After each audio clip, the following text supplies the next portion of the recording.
Hello student, स्वागत है आपका एजुकेशन पार्क यूट्यूब चैनल पे। मैं सुमित। आज मैं लेके आया हूँ 10th के स्टूडेंट के लिए चैप्टर 5 का क्वेश्चन, जिसमें आज मैं आप लोगों को बताने वाला हूँ एपी के बारे में। आज हम लोग जानेंगे कि समानांतर श्रेणियाँ होता क्या है, इसके अंतर्गत हमें कौन कौन चीज़ों के बारे में पढ़ना है, और इसके साथ ही आज के क्लास में हम शुरू करेंगे केसी सिन्हा के मैथ के बुक का चैप्टर एक्सरसाइज 5.1। ठीक है, तो चलिए ध्यान से देंगे ये बोर्ड पे कि हम लोग को कौन कौन सी चीजें हैं और कैसे हम लोग को जाननी है। इस चीज के लिए मैं सबसे पहले आपको बता दूं कि समानांतर श्रेणियां होता क्या है।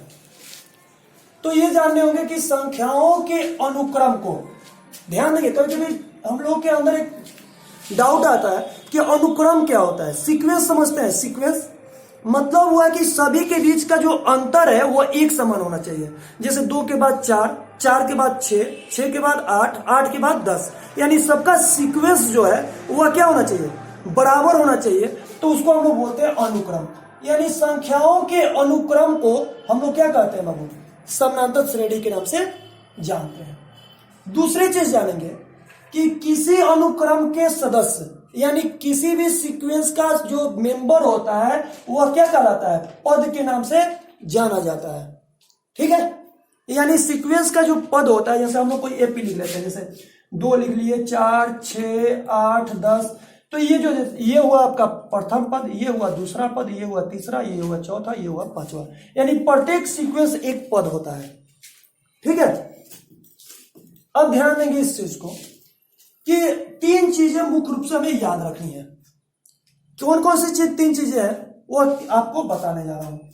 किसी एपी के पद को यानी प्रथम पद को T1 से, दूसरे पद को T2 से, तीसरे पद को T3 से, चौथे पद को T4 से, ऐसे ही पांचवें पद को T5 से, छठे पद को T6 से हम लोग क्या करते हैं, निरूपित करते हैं। अगर कहीं भी T3 लिखा हुआ है इसका मतलब हम लोग कितना पद, कौन सा पद समझेंगे, तीसरा पद। अगर कहीं पे हम लोग का T2 लिखा हुआ है यानी कौन सा पद समझेंगे बाबू, दूसरा पद। अगर कहीं पे आपका T7 लिखा हुआ है कौन सा पद समझेंगे, सातवां पद।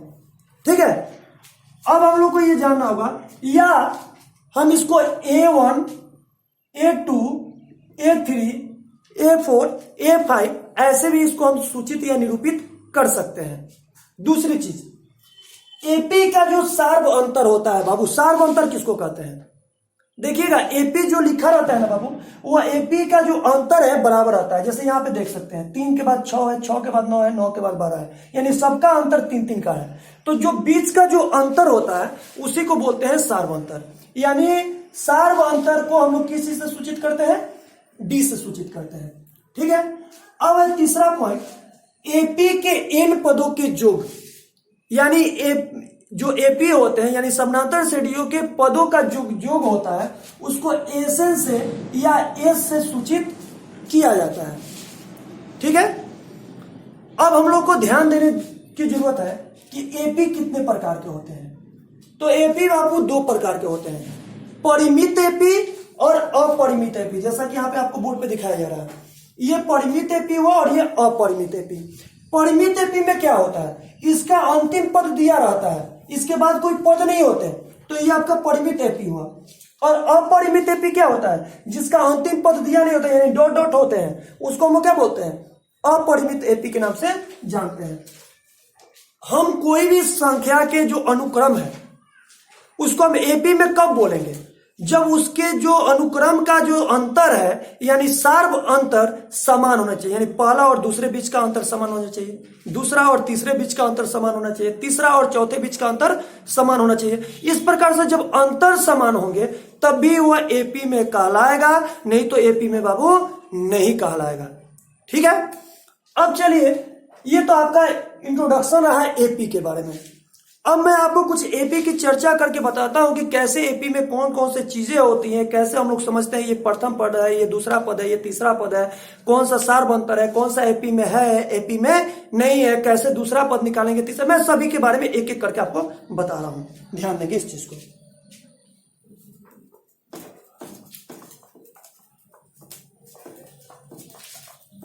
इस चीज को याद रखेंगे कि एपी क्या होता है, अनुक्रम क्या होता है, एपी कितने प्रकार के होते हैं, ऑब्जेक्टिव क्वेश्चन में कभी कभार पूछता रहता है।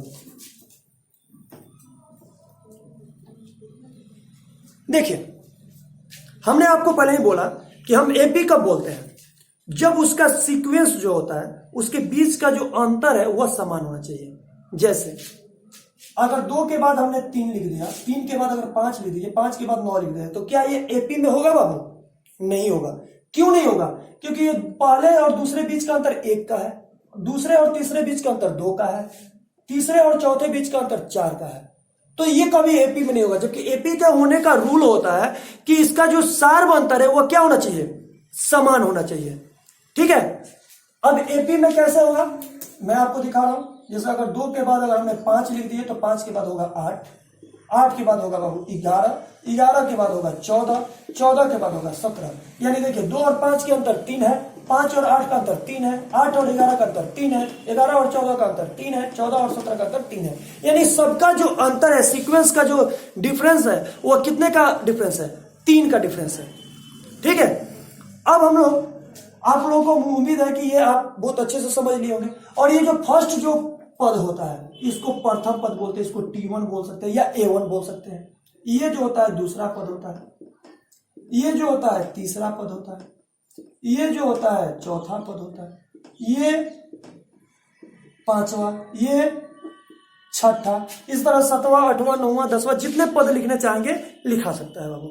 अब चलिए आपके जो केसी सिन्हा, डॉक्टर केसी सिन्हा के मैथ की जो बुक है एक्सरसाइज 5.1, अब उसको मैं समझाता हूं। उम्मीद है कि आपको जो मैं समझाऊंगा उसको आप बना लोगे, और बना लेने के बाद मेरे डिस्क्रिप्शन में मेरा व्हाट्सएप नंबर दिया गया है, उस पर सेंड कर सकते हैं। अगर आप अवेलेबल नहीं है तो, अगर अवेलेबल है तो डायरेक्ट आकर के दिखा भी सकते हैं। ठीक है,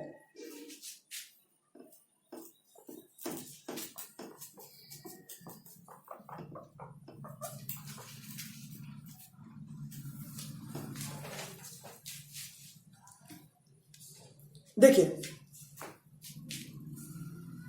एक्सरसाइज 5.1, ठीक है, इसका फर्स्ट क्वेश्चन है, निम्न प्रकार से परिभाषित अनुक्रमों के प्रथम 3 पद लिखें। निम्न प्रकार से परिभाषित अनुक्रमों के, परिभाषित अनुक्रमों के प्रथम 3 पद लिखें। प्रथम 3 पद लिखें। ध्यान देंगे बाबू, बिल्कुल आसानी से समझ में आएगा। 3 पद लिखना है, यानी T1, T2 और T3 का मान ज्ञात करने हैं। किसके किसके? T1, T2 और T3 का। इसको हम लोग A1, A2, A3 भी बोल सकते हैं, कोई दिक्कत नहीं है। ठीक है, तो चलते हैं इसके फर्स्ट क्वेश्चन पे। पहला क्वेश्चन इसका कह रहा है Tn equal to 3n plus 1। देखिए 3 पद निकालने के लिए बोल रहा है ना बाबू, हमें याद रखना होगा, एक बार n की जगह पे 1 रख के बनाने हैं, एक बार 2, एक बार 3। चलिए हम यहां लिखते हैं, यदि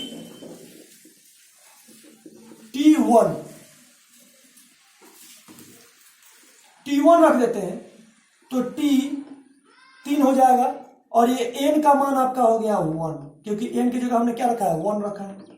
तो 1 प्लस 1, 3 में 1 से गुना करेंगे 3, और 1 के कम 1, यानी T1 का मान आ गया 4। ठीक है, अगर T2 का मान रखें तो जहां n है वहां 2 रख देंगे, 3, 2 प्लस 1। वैसे नहीं रखना चाहते तो ऐसे फिर से नोट कर लीजिएगा इसको, Tn बराबर 3n प्लस 1, n की जगह पे आप 2 रख दीजिए, तो ये हो जाएगा 3, 2 प्लस 1, तो हो जाएगा 3 दूना का 6 प्लस 1 बराबर कितना? 7।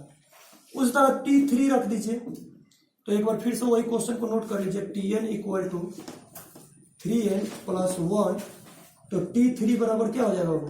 3 इंटू 3 प्लस 1, तो 3 का 9 प्लस 1 बराबर 10। तो देखिए जैसा कि आपको बोर्ड पे दिखाया जा रहा है, ये T1 1 रखे तो हमारा मान कितना आया 4 आया, 2 रखे तो कितना आया 7 आया, 3 रखे तो कितना आया 10 आया। यानी हमारा पद हो गया एपी का मान हो गया बाबू इसका, ये हो गया आपका प्रथम पद 4, ये हो गया आपका दूसरा पद 7 और ये हो गया आपका तीसरा पद 10। यही आपका आंसर हो गया। ठीक है, इसी तरह से इसमें आपके कुल मिलाकर के 6 सवाल दिए गए हैं, आप बना सकते हैं। जहां भी इस चीज को याद रखेंगे, जहां भी एन दिया होगा एन की जगह पे एक बार 1 रख के आपको बना लेना है, एक बार 2, एक बार 3। जैसे हम दूसरे क्वेश्चन के लिए भी हिंट्स दे देते हैं, उसको ध्यान देंगे। दूसरा क्वेश्चन आपका कह रहा है Tn बराबर 2 का पावर n, ऐसे। तो यदि T1 करते हैं, n की जगह पे 1 करते हैं, तो 2 के पावर क्या हो जाएगा बाबू, यहाँ पे 2 का पावर क्या हो जाएगा, n की जगह पे 1 हो जाएगा, तो 2 को 1 बार गुना करेंगे 2। फिर उसी क्वेश्चन को नोट करेंगे Tn 2 के पावर n। अगर हम यहाँ 2 रखते हैं तो 2 के पावर क्या हो जाएगा 2, 2 दूना का 4। अगर Tn फिर वही नोट करते हैं 2 के पावर n, अगर यहाँ 3 रखते हैं तो 2 के पावर 3, यानी ये कितना हो जाएगा 8 हो जाएगा। ठीक है,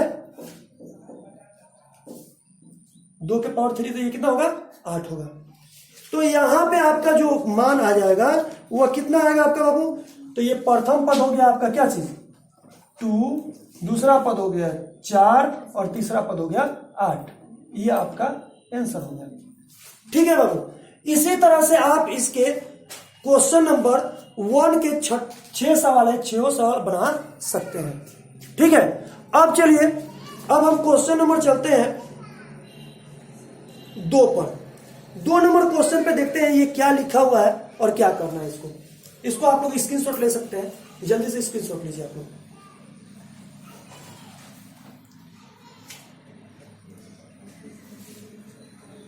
अब चलिए अब हम चलते हैं क्वेश्चन नंबर 2 की तरफ। अगर इस 6 सवाल में अगर कहीं भी आपको प्रॉब्लम होती है बनाने में, तो आप हमें कमेंट बॉक्स में लिख करके बता सकते हैं, या फिर डिस्क्रिप्शन बॉक्स में मेरा नंबर दिया हुआ है, सीधा कॉल लगाइए। और टाइम है आपका कॉल करने का शाम को 6 बजे से रात के 9 बजे तक। ठीक है,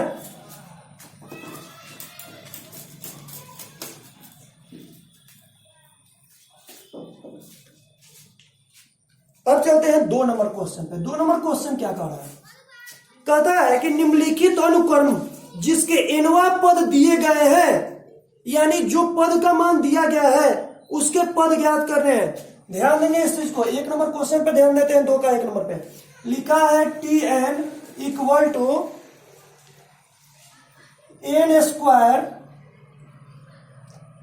n प्लस 1 बाई 3, और यहां ऐसे दिया है T1 का मान और T2 का मान निकालना है।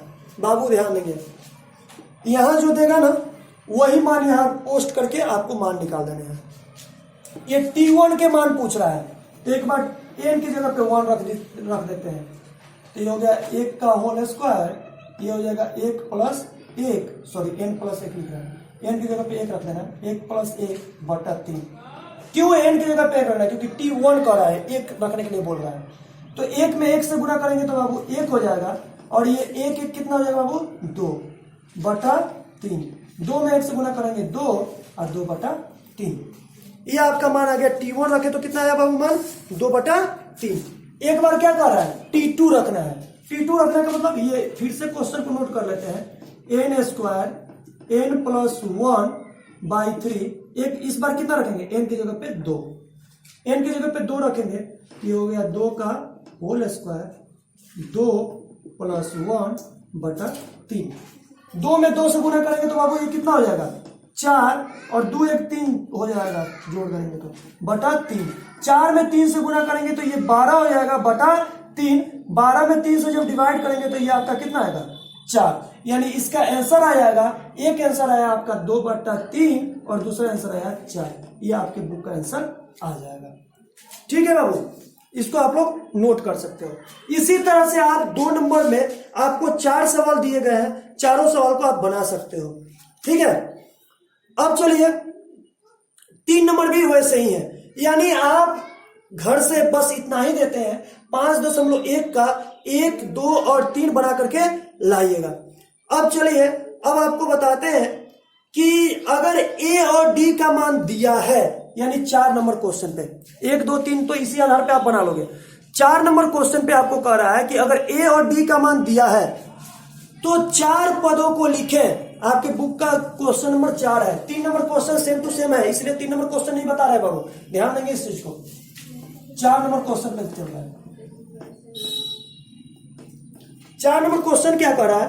4 का 1 नंबर क्वेश्चन है बाबू, ए बराबर 1 और डी बराबर है आपका 1। 4 को पद निकालना है बाबू, ध्यान देंगे। 4 पद निकालना है ना, तो ये देखेंगे T1 बराबर होता है बाबू A प्लस डी, T2 बराबर होता है, T1 बराबर A होता है, T2 बराबर होता है A plus D, T3 A plus 2D, T4 A plus 3D, T5 A plus 4D। ये फॉर्मूला है। प्रथम पद निकालना हो तो उसका सूत्र होता है A, दूसरा पद निकालना हो तो A प्लस डी, ये सूत्र होता है। तीसरा पद निकालना हो तो A प्लस 2D, चौथा पद निकालना हो तो A प्लस 3D, पांचवा पद निकालना हो तो A प्लस 4D। तो देखिए इसके 4 पद निकालने हैं ना बाबू, तो हम 4 तक ये सूत्र चलेगा। इसी तरह से छठा पद निकालना हो तो A प्लस 5D, सूत्र बनते जाएगा। तो इसके हिसाब से चलते हैं। हम लोग सबसे पहले प्रथम पद निकालते हैं, यानी T1 का मान निकालते हैं। तो T1 का मान क्या होता है? 1। तो A का मान कितना है? 1, ठीक है। T2 का मान क्या होता है? A plus D. A का मान 1 है, D का मान 1 है, D का मान 1 है ना, यहाँ पे 1 में 1 ऐड कर दिए 2। T3 का मान A plus 2D, A plus 2D, तो A प्लस 2 और D का मान यहाँ पे, D का मान कितना है? 1 है, 1। ये 2 सूत्र में सब में लगेगा। तो 1 प्लस 2 में 1 से गुणा करेंगे 2, तो 1 2 कितना हो जाएगा? 3। फिर T4 का मान निकालेंगे तो A प्लस क्या होता है बाबू? 3D। ये 3 सब में रहेगा क्योंकि सूत्र में है। तो यहां ध्यान देंगे, A का मान 1, 3 और D का मान 1 प्लस 3 इक्वल टू 4। यानी आपका प्रथम पद आ गया 1, दूसरा पद 2, तीसरा पद 3 और चौथा पद 4। तो यानी आपका AP हो जाएगा 1, 2, 3, 4। प्रथम पद पहले लिखते हैं, उसके बाद दूसरा, उसके बाद तीसरा, उसके बाद चौथा। ये आपका आंसर हो जाएगा। यानी इसी आधार पे आपको क्वेश्चन नंबर कितना बन जाएगा बाबू? 4 नंबर क्वेश्चन बन जाएगा, ठीक है। अब चलिए एक और क्वेश्चन आपको बता देते हैं। ये 4 नंबर के पूरे सवाल आपको बना के लाने हैं। 5 नंबर क्वेश्चन जो है उसको क्या करना है? कह रहा है कि निम्नलिखित समानांतर श्रेणी में, यानी समानांतर श्रेणी दिया हुआ है, तो आपको प्रथम पद और सार्व अंतर लिखना है, यानी सार्व अंतर ज्ञात करना है। तो चलिए आपको बताते हैं कैसे सार्व अंतर ज्ञात करेंगे और कैसे प्रथम पद ज्ञात करेंगे। यानी क्वेश्चन नंबर 5 पे चलते हैं।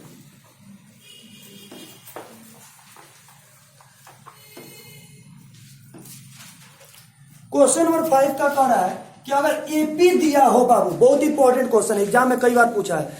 एपी दे देगा और कहेगा प्रथम पद और सार्व अंतर ज्ञात करें। तो देखिए एपी दिया है तो प्रथम पद और सार्व अंतर कैसे ज्ञात करते हैं? 5 का 1 नंबर क्वेश्चन है आपके बुक का, 6, 3, 0, -3 ... इसका प्रथम पद और सार्व अंतर ज्ञात करना है। यानी प्रथम पद का मतलब होता है T1 का मान, A का मान हम कह सकते हैं, और सार्व अंतर का मतलब होता है दूसरा में से पहला को घटा लो। तो चलो मैं आपको बताता हूं। प्रथम पद बराबर, यहां सूत्र लिख देता हूं, बराबर T1 यानी जो 1 नंबर पे लिखा रहता है, और सार्व अंतर यानी D बराबर सूत्र लिख देता हूं बाबू, यानी D बराबर T2 माइनस T1, यानी दूसरा में से पहला पद को घटा लोगे तो बाबू सार्व अंतर आपका ज्ञात हो जाएगा। बहुत ही सिंपल है। तो चलो निकाल के देखते हैं। ये T1 कह रहा है, तो प्रथम पद आपका कितना यहाँ लिखा हुआ है? 6 लिख देंगे।